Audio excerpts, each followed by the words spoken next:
Euh, Beaucoup de questions. Le réchauffement climatique, qu'on le veuille ou pas, c'est, je pense, beaucoup parmi vous sûrement et dans le monde, c'est que c'est le plus grand défi de l'humanité. Beaucoup disent que c'est normal qu'il y ait le changement climatique, ça existe tout le temps dans la vie de 4 milliards d'existences de ce monde, etc. etc. Donc, on verra. Mais il y a des chiffres, et je ne vais pas rentrer dans ces chiffres-là, c'est-à-dire qu'il y a ce qui se passe au niveau mondial, et puis après ce qui se passe dans notre région, quel est l'impact du changement climatique, donc il y a des chiffres qui sont envoyés un peu partout, le degré de réchauffement des océans, quelle est la tendance. Il y en a même qui disent qu'il faudrait, avec la tendance sur laquelle on avance, c'est plutôt un scénario beaucoup plus pessimiste qu'optimiste qu'il faudrait voir. Bien sûr, l'autre question, à part la température, c'est le niveau de la mer qui augmente et donc l'impact que ça a. On est en train de mesurer aussi cet impact dans notre zone. Il y a aussi l'impact sur l'acidification des océans, l'impact sur le coraux, l'impact sur les ressources marines dans les océans, le niveau d'oxygène dans l'océan, donc qui impacte la vie dans l'océan. N'oublions pas que l'océan, on sait tous que la vie a commencé dans l'océan et ce qui se passe actuellement, pas que avec le changement climatique, mais aussi avec la pollution, qu'on est en train de tuer l'océan. Alors, il y a tous ces impacts sur les écosystèmes et les communautés. Encore une fois, je dis que je pense bien que vous savez tous tout ça. Vous pouvez même trouver beaucoup d'informations sur et il y a l'effet, comme on parle, de la migration due au changement climatique. Mais je pense que le journaliste, que pour moi, vous qui êtes, on dirait, comme on dit, le média, une force très importante dans la société, et le journaliste qui est un agent de changement. Donc vous êtes très bien positionné sur les questions et donc comprendre ce qui se passe dans l'océan avec le changement climatique et tous ces effets que nous connaissons tous. Il y en a tellement d'études et d'échanges au niveau international. Je me demande si on regarde les questions de ceux qui sont plutôt les sceptiques, ceux qui œuvrent plutôt contre ce qu'il faut faire. Est-ce que le journaliste, lui, donne suffisamment d'efforts sur ça? Ce que je suis en train de vous dire et dans ma présentation, c'est que la connaissance et la compréhension de l'effet du changement climatique sur l'océan, je pense que tout le monde le sait. Il y a une abondance de littérature dans le monde entier. On pose la question, le journaliste amène quoi si le journaliste apporte en plus, voilà ce qui se passe, voilà les effets, etc. avec l'Internet et tout ce qui vient avec. Est-ce qu'on n'est pas submergé avec suffisamment d'informations crédibles des scientifiques, etc. Et surtout le fait que avec l'Internet et tout ça, et tout le monde avec les téléphones mobiles, je crois que sur ce plan-là, c'est bon. Par contre, ça c'est... Je répète encore une fois, je ne suis pas un expert dans le domaine. Donc, par contre, je me pose la question, est-ce que le journaliste, en tant que l'agent du changement, est suffisamment imprégné, équipé, formé pour comprendre pourquoi il y a ce scepticisme? quels sont les lobbies et pourquoi ces lobbies œuvrent. Ce qui nous paraît très logique, surtout quand on regarde les films, tout ça. Enfin, c'est normal que tout le monde devrait œuvrer pour un monde meilleur, pour atténuer le changement climatique, prendre des mesures. Mais qu'est-ce qu'on constate finalement? C'est que finalement, enfin, donnez-moi un pays qui dit, voilà, je suis carbone neutral. Donnez-moi un exemple de personnes qui disent, par exemple à Maurice, je l'ai dit déjà dans le passé, c'est qu'on a actuellement une population de presque 1,3 million et on a plus de 700 000 véhicules. Le matin, si vous venez de Curpie ou de n'importe où, dans toute l'île Maurice, vous allez voir que le matin à l'heure de pointe et même l'après-midi à l'heure de pointe, chacun a sa voiture, va travailler seul. Au fait, on s'en fiche du changement climatique dans le monde entier. Et donc, là, il y a une hypocrisie de nous-mêmes et du journaliste aussi. Donc, je me pose la question de est-ce qu'on est suffisamment formé parce qu'il y a des scientistes qui œuvrent et qui démontrent aussi que c'est faux. On a vu vraiment l'œuvre beaucoup de... À ce jour, je ne comprends moi absolument rien, par exemple, sur le Covid. Est-ce que c'était vrai, c'est faux? Ou bien est-ce que les vaccins étaient vraiment nécessaires ou pas? Bref, je ne comprends rien. Et donc, il y a des scientistes qui œuvrent dans ce domaine, des économistes qui œuvrent dans ce domaine, des politiques qui œuvrent dans ce domaine. Les politiques.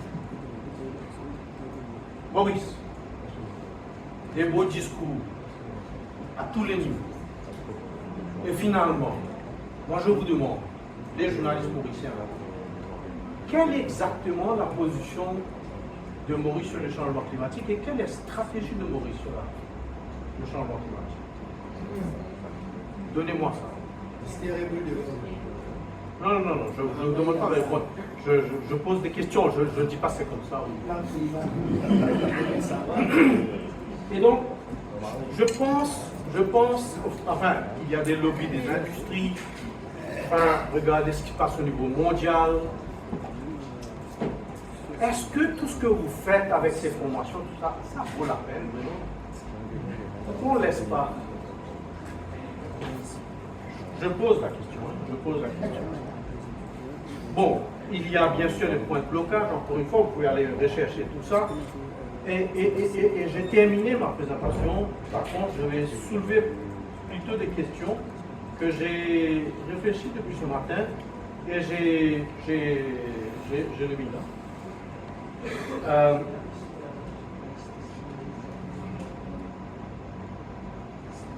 Il est vraiment important, je suis tout à fait d'accord, il est vraiment important de concentrer sur... alors, je vais mettre un peu plus gros pour que vous puissiez voir.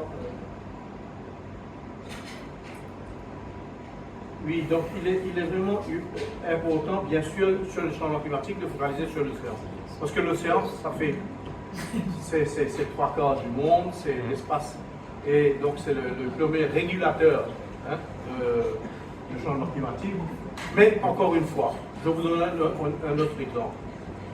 Vous prenez par exemple, enfin je prends l'exemple de Maurice, hein, je me permets d'être beaucoup plus ouvert sur Maurice.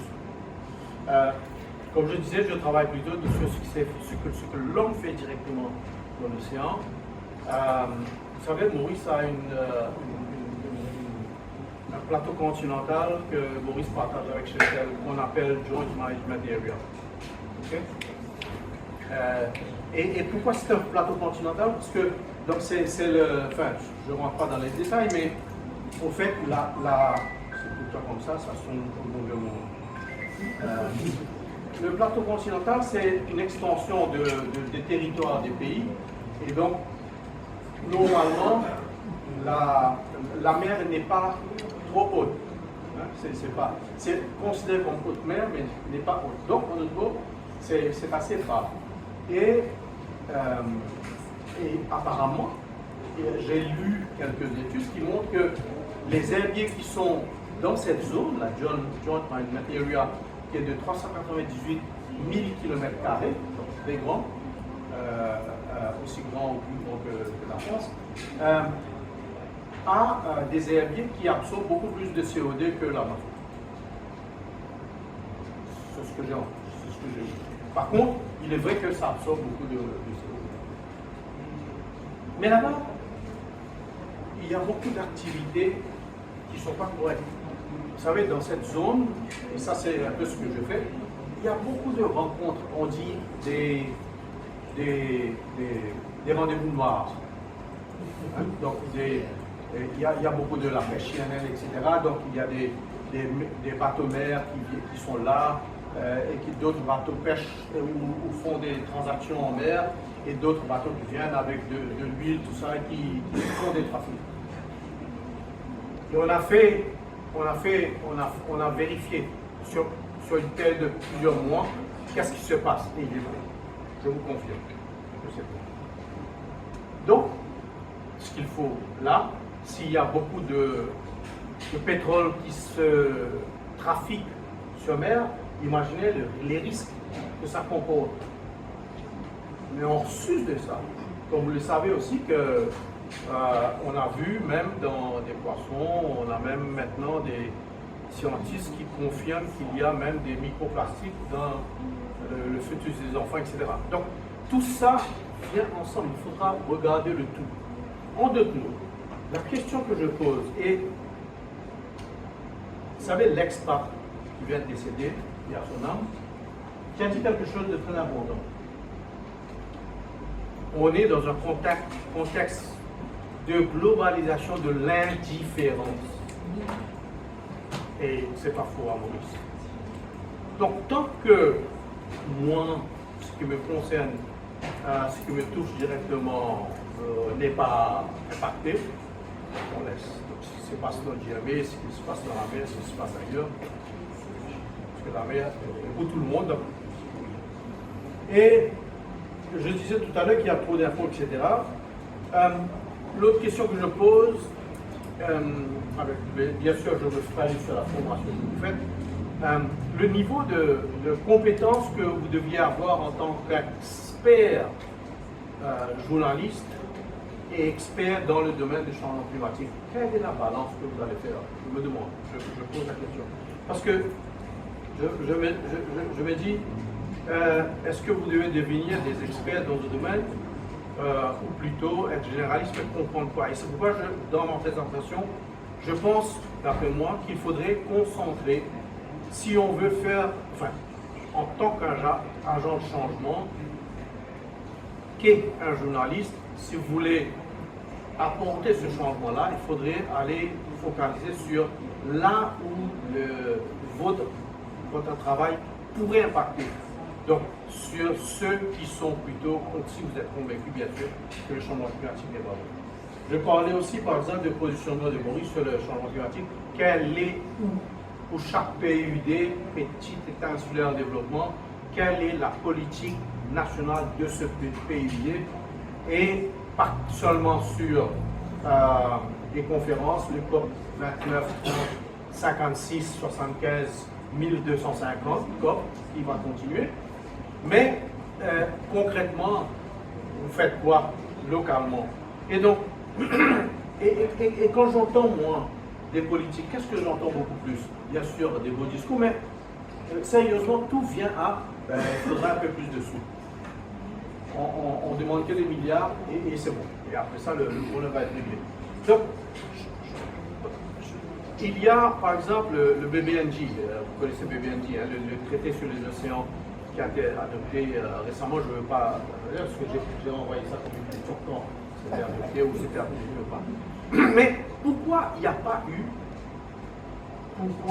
pas eu de débat, de discussion, d'articles et d'engagement et de pousser à ce que ceux qui sont responsables de la politique nous parlent de ça? Est-ce qu'il y a eu, à Maurice par exemple, un article sur BBNJ, des débats pour comprendre ce qui se passe, etc., etc. je me pose la question sur ce que... Enfin, je comprends bien, hein, vous m'avez invité, je viens ici pour parler pour mieux former sur le changement climatique, que je pense que vous connaissez suffisamment bien, mais est-ce qu'il ne faut pas faire autre chose? Est-ce qu'il ne faut pas, par exemple, ici le problème de pourquoi le travail des journalistes avance ou avance pas? Quels sont peut-être les outils mieux adaptés pour un journaliste de faire passer le message? Est-ce qu'il y a ce genre d'études Media Trust? Je me demande si ce n'est pas un peu le rôle de Media Trust de comprendre un peu dans le monde actuel avec tous les outils d'Internet et de communication que vous avez, quelle serait peut-être la meilleure approche de faire passer les bons messages en ce qui concerne le changement climatique ici et là? Et peut-être sur cette base-là avancer. Voilà ce que j'essayais de faire passer le message. Je ne sais pas si les messages sont passés ou le message va passer, mais j'ai compris qu'il y aura des questions. Oui, de leur part. Bravo d'abord pour cette brillante présentation qui a su épouser notre contrainte temporelle. Ça nous permet de gagner un peu de temps. Alors, vos questions? J'ai été bref.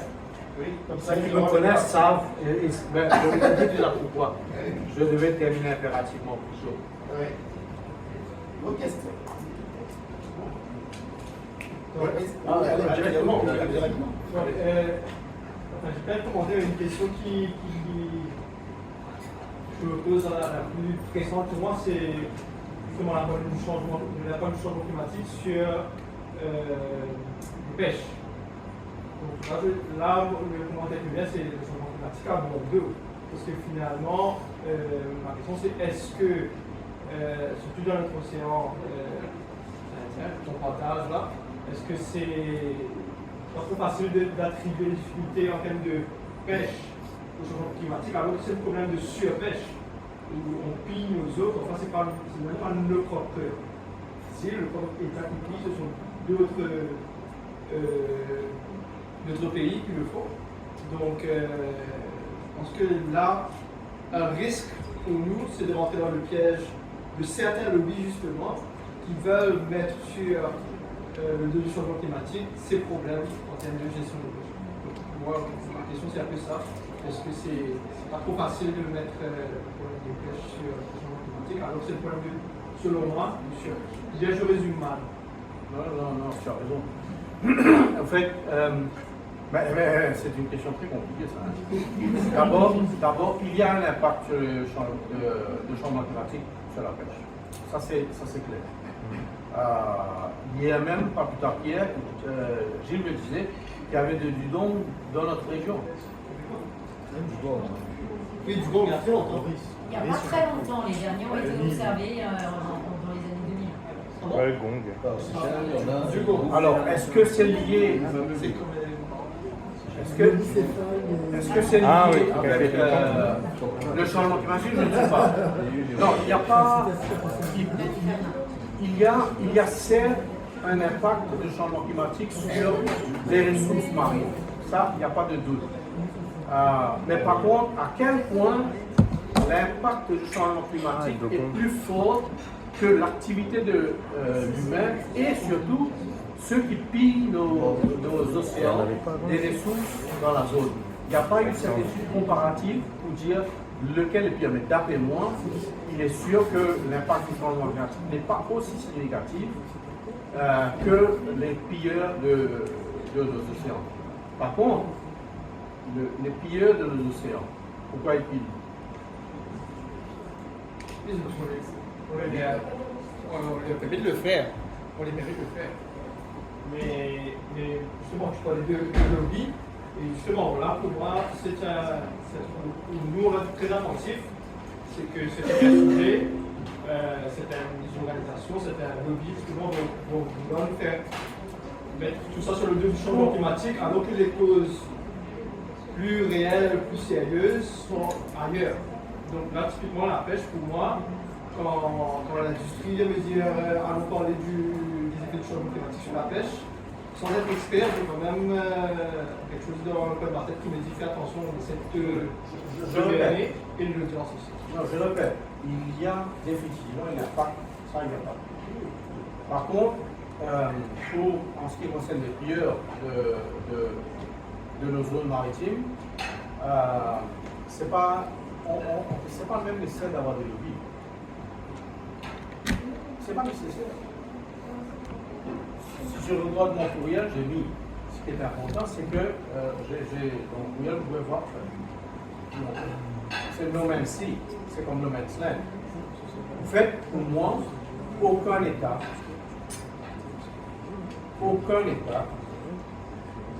n'est capable de gérer ces zones maritimes. Nous avons notre maison, nous fermons la clé, les portes et les fenêtres, c'est bien fermé, on est sécurisé, c'est bon. Mais Gilles, mon voisin, il vient, il pique tous les bananes, les fruits, les légumes, je ne vois rien. Je ne sais pas, mon jardin, je ne sais pas, je ne sais pas. C'est exactement ça. Non, je ne blague pas. C'est exactement ça la situation dans nos zones maritimes. Dans les zones maritimes, dans tous les pays, c'est qu'on ne sait même pas ce qui se passe dans nos zones maritimes. Donc, ce n'est pas nécessaire d'avoir des lobbies. Demain, tu as des bateaux, tu viens, tu pêches quelque part et tu vas, c'est bon. Il y a des milliers de bateaux qui font ça. Pas nécessaire d'avoir des lobbies. Je peux répondre à sa question. Je pense que la surpêche, ça seulement les poissons. Mais quand on parle de changement climatique, ça concerne tous les espèces marines. Donc, c'est là qu'on peut faire les espèces marines. Parce que pour la surpêche, c'est ce qu'on met des pêches, et c'est grave, c'est logique. C'est pas Non, là, le problème de la surpêche est, et ce n'est pas parce qu'il y a des lobbies qu'il y a surpêche. C'est parce qu'on ne gère pas nos zones maritimes. À cause de ça. Mais pas à cause des lobbies. Mais maintenant, quand une compagnie ou le privé vient qui crie à la surpêche, je ne sais pas quoi, changement climatique, il y a d'autres raisons pourquoi ils font ça. Pour faire un jeu de mots, ce que j'essaie de dire, c'est que les lobbies essaient de noyer le poisson en attribuant le problème de pêche au changement climatique. Voilà ce que j'essaie. Non, mais puis, allez, laissons de côté ce qui se passe dans l'océan. Hein? En termes de surpêche. Regardons le lagon. J'étais allé samedi dernier, je suis allé faire un tour dans l'éco-boat à Maïbou. J'ai vu l'étendue de l'impact de la pluie de vendredi soir sur l'océan. Des kilomètres, mais plusieurs kilomètres carrés, des dizaines de kilomètres carrés.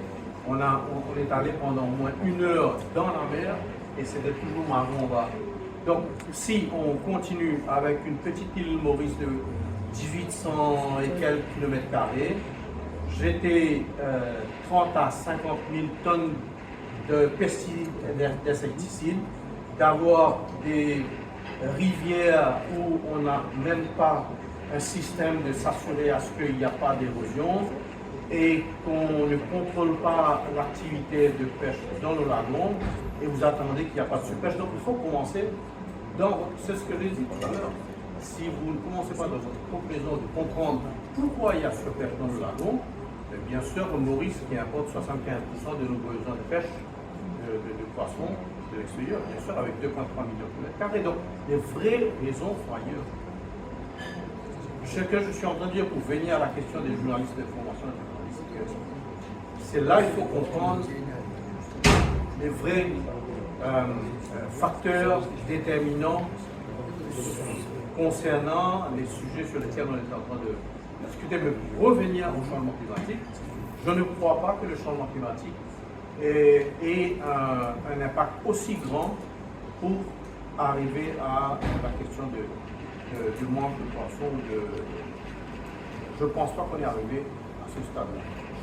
Enfin, encore une fois, je ne suis pas du tout l'expert pour préciser quand même, il y a un observatoire régional de l'impact du changement climatique sur les pêches, justement, qui a été lancé l'année dernière, si je me rappelle bien, dans le cadre d'un programme avec l'Union européenne, qui est l'un des plus gros pêcheurs dans la région par ailleurs. Ils ont intérêt de le faire, d'accord. Sans revenir sur la question de la surpêche, qui surpêche, comment, d'où vient l'effort de pêche. En revanche, il y a définitivement, comme tu le disais, un impact du changement climatique sur les ressources halieutiques. Parce que l'impact du changement climatique, c'est entre autres l'augmentation de la température de surface de l'océan. Okay. C'est un impact par exemple sur quelque chose qu'on a souvent tendance à oublier, c'est les planctons. Et tout ce qui est phytoplancton, c'est essentiel, non seulement déjà dans la régulation du climat, mais aussi dans les chaînes trophiques, les chaînes alimentaires des espèces marines. Je parle sous couvert de la biologiste marine à côté de moi. Mais donc, de facto, si déjà on touche à un élément d'une chaîne alimentaire, en l'occurrence là, le phytoplancton, ça va avoir un impact ensuite sur toute la chaîne alimentaire et donc sur d'autres espèces. Et l'un des impacts, c'est notamment sur les bancs de thon, puisque finalement c'est ce qu'on pêche le plus dans le sud-ouest de l'océan Indien. Et c'est ça que l'Observatoire doit essayer notamment de mesurer.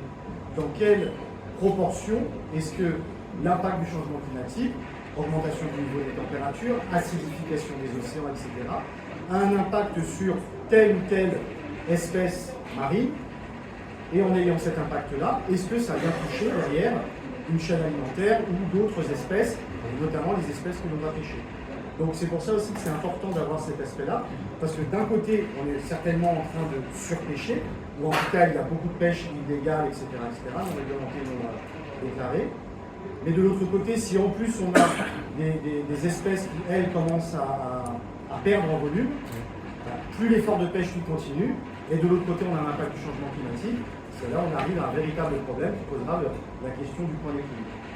Mais c'est important de rappeler quand même véritablement cet impact du changement climatique. Mais pour être un peu plus précis, quand tu parles de surpêche, tu fais référence à quelle espèce?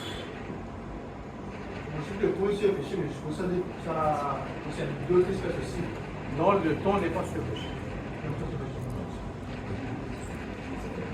Le thon n'est pas surpêché. Ce qui est important, c'est que, en fait, en 2005, nous avons initié un programme, le plus gros programme de marquage de thon du monde. Il reste encore le plus grand. On a marqué 168 163 thons. Et ça a permis de comprendre l'évolution du stock de thon avec le temps. Les principaux types de thon qui sont pêchés. Et c'est sur cette base-là qu'on arrive à des taux de capture de différents types de thon dans la zone. Il y a des fois un taux de capture un petit peu plus que ce qui est prévu, mais ce qui est bien, c'est qu'il y a que la commission tonnière de l'océan Indien se réunit régulièrement, qui prend des mesures. Mais est-ce que ces mesures sont suffisantes pour atténuer la quantité de thon capturé, donc assurer qu'il y ait un stock suffisant pour une pêche durable du thon? Je pense oui. Mais des fois, on crie un peu au loup. Mais pourtant, sur le changement climatique, on ne crie pas tellement le loup. Et c'est pas plutôt une décision politique plutôt? Parce que nous, les journalistes, nous sommes là pour dénoncer, nous informer, nous sensibiliser, mais quel est le rôle des décideurs politiques? Si par exemple, tous les pays de l'océan Indien, plus ou moins, nous avons les mêmes problèmes. Parce qu'il y a des grosses pluies, il y a des inondations. Parce qu'il y a des cyclones, certaines petites îles, les maisons sont détruites, etc. Mais quand on décide des décideurs politiques, ils viennent de se rencontrer à Madagascar pour le sauver de la série. Est-ce qu'ils ont abordé ce sujet-là? Non. Pourquoi? C'est la question qu'il faut leur poser. C'est la question qu'il faut leur poser. Parce qu'à chaque fois, c'est pas, on ne peut pas se permettre de déplacer plusieurs dirigeants politiques pour parler uniquement que des traits économiques, mais quand on est de l'environnement.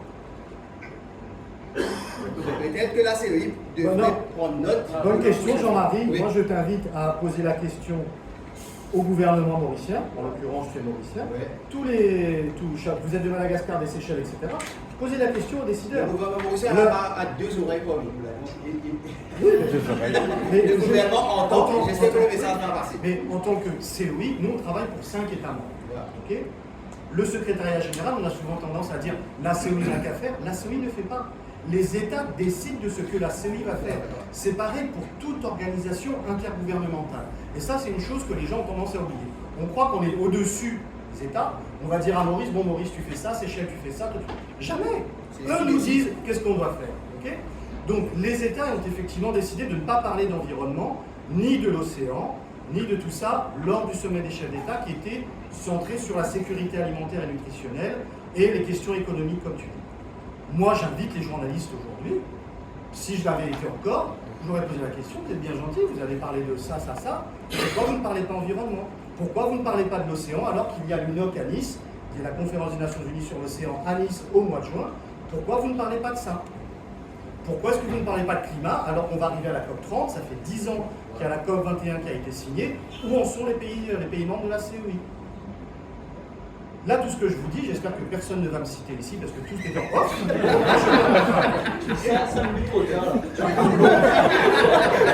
Mais ce sont les vraies questions qui méritent d'être posées, effectivement. C'est trop facile à chaque fois de taper entre guillemets sur le rôle de la presse, pour dire quel est le rôle de la presse, conscientisation, mais quel est le rôle des décideurs politiques dans tout ça? Alors, dernière chose, ce matin quand même c'est intéressant le ministre ce qu'il a dit en parlant à nouveau du Freedom of Information Act, c'est-à-dire les journalistes, les professionnels des médias de manière générale ont toujours une difficulté d'accès à l'information. Okay. Le travail du communicant, et tout à l'heure je corrige une chose qui a été dite, le journaliste n'est pas son travail c'est pas de communiquer. Vous n'avez pas comme rôle de communiquer, vous êtes là pour informer, alerter, comme tu disais, dénoncer, rendre lisible, hiérarchiser de l'information. On est effectivement avec énormément d'infos, un flot d'informations qui est incessant. Le rôle du journaliste aujourd'hui, ça va surtout être de hiérarchiser, de donner de la lisibilité, quelle est la source qui est crédible, là, quelle est l'information qui est machin. Seulement, en fonction des maisons de presse pour lesquelles vous travaillez, il y a aussi l'éditorial. Si vous avez une éditoriale qui est plutôt tout développement, il faut avoir des industries, etc., ben, vous allez être obligé d'écrire dans ce sens-là, forcément. Mais c'est toujours cette question-là de l'accès à l'information, de la difficulté aussi qui est la vôtre, et c'est intéressant justement qu'il y ait ce genre de session, entre guillemets, de formation. Moi, personnellement, pareil, je ne devrais peut-être pas le dire, c'est pas de la formation, on est plutôt sur la sensibilisation et de l'échange, parce que les journalistes ont aussi cette pression de devoir produire quotidiennement, enfin 2 fois par jour, et pouvoir avoir le temps de faire un papier sur le temps long, d'avoir le temps de se documenter, etc. etc. Finalement, c'est ce qu'on vous demande, c'est ça qu'on est aussi en train de redire. C'est de dire, vous traitez du sujet du changement climatique, c'est quand même intéressant que les journalistes aient le temps de pouvoir consulter un petit peu tous ces cadres internationaux pour pouvoir justement derrière aller poser, entre guillemets, les questions qui risquent un petit peu d'embêter les décideurs, le secteur privé, etc. sur, vous voyez, mais Maurice s'est engagé sur A, B, C, D. Les Seychelles s'est engagé sur A, B, C, D. Djibouti, pareil. Vous en êtes où? Qu'est-ce que vous faites pour tel truc? Vous avez dit, vous êtes engagé sur, par exemple, aller contre la déforestation, etc., etc. Finalement, vous tirez des cannes à sucre, vous tirez des forêts pour aller mettre des smart cities.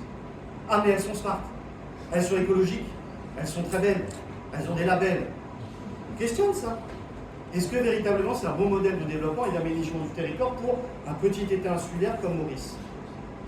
Donc, il y a cette difficulté, effectivement, non seulement d'avoir accès à l'information, mais aussi que les journalistes puissent avoir le temps de traiter les sujets. Et nous, notre rôle, là je pense notamment auprès des collègues qui sont là, communicants, c'est aussi autant que possible de pouvoir vous donner l'information qui pourra vous aider, malheureusement très souvent off-record. Mais c'est comme ça. Je suis content de voir qu'il y ait Karen qui soit là parce qu'elle va s'assurer que vous ayez l'information. C'est ça que j'ai l'oreille du gouvernement est là. Je vais justement enchaîner pour dire brièvement que maintenant je suis de l'autre côté. Et de l'autre côté, pour vous dire, il y a des informations, ça bouge. Le ministère de l'Environnement, ce que je peux vous dire, bouge sur ce qui concerne la conférence de Nice et aussi la COP. Mais malheureusement, il n'y a pas de journalistes qui viennent vers nous pour avoir des informations spécifiques. C'est à nous. Je continue. Et là, j'ai réalisé, moi, que justement, avec ce que Gilles vient de dire par rapport à l'information, c'est que ça bouge, que c'est une phase food aujourd'hui. On vous met en direct. Et que c'est du fast-food aujourd'hui, de moins en moins de journalistes ont le temps pour aller développer un sujet. Donc c'est ça, je pense, la difficulté. Il faut trouver le juste équilibre. Et moi aussi, de mon côté, pouvoir Alors, faire passer des messages. vous allez passer un message, je dois partir tout de suite. Là. vous allez me faire passer un message. Je vais terminer sur ça. La question est bien, mais par contre, je ne pense pas qu'il faut regarder les choses que c'est black and white. J'ai d'une certaine manière soulevé le point. C'est que le matin, à l'heure de pointe, quand on y va, ce n'est pas que ceux qui sont des politiques qui vont dans leur belle voiture berline, seuls, à air conditionné, qui roulent pendant 1 heure ou 2. Tous, on est tous dedans. Donc la question de pourquoi les politiques sont développées et sur quelle base, c'est beaucoup plus compliqué simplement de les restreindre que sur un petit groupe de personnes. Pour revenir à cette question de... Vous voyez, moi je pense qu'il y a un problème, on a tendance à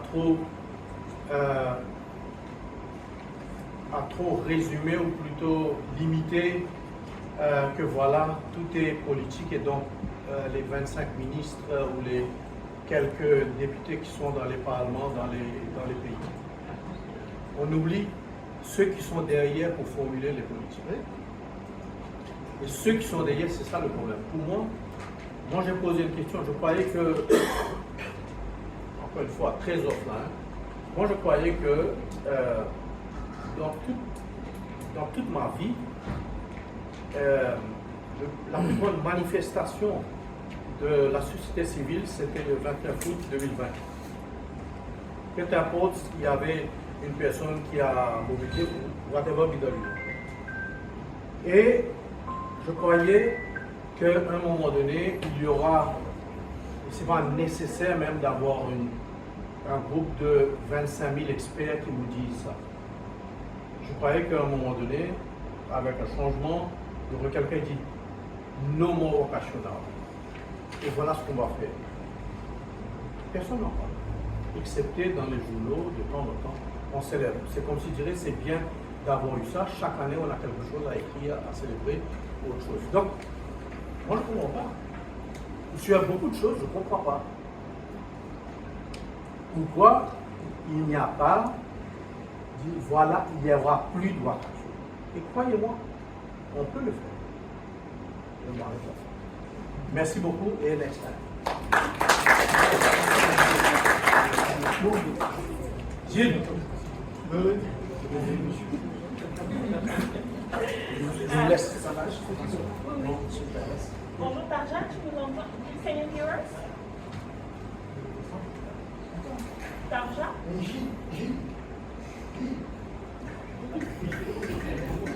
Elle nous entend pas.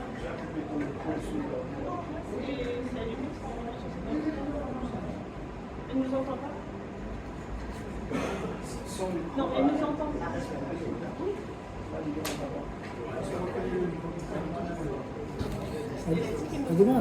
Ça marche. On se tient au courant.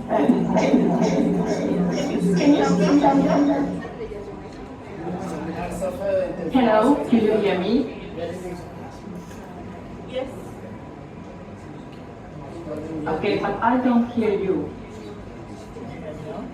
And there was quite an echo when you put me on. Can you hear us?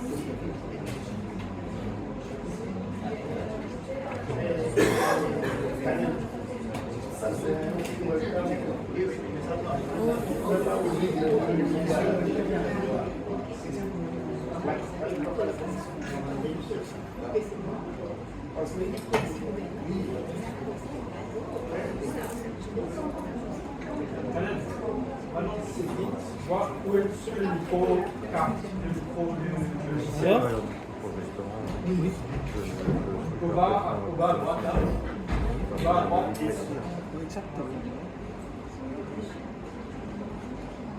Où est le non, mais si c'est les écrans, c'est...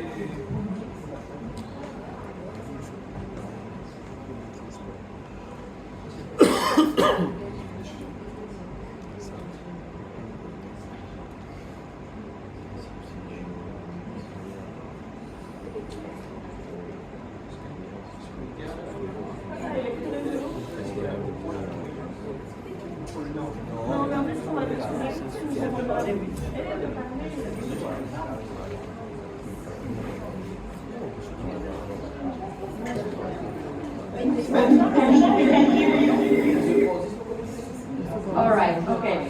So I will start. Recording in and, progress. I will I will put my PowerPoint on, and then I will put down my camera in case there is some, okay. And then once the PowerPoint is over, then I can put the camera on. All right, let's do this.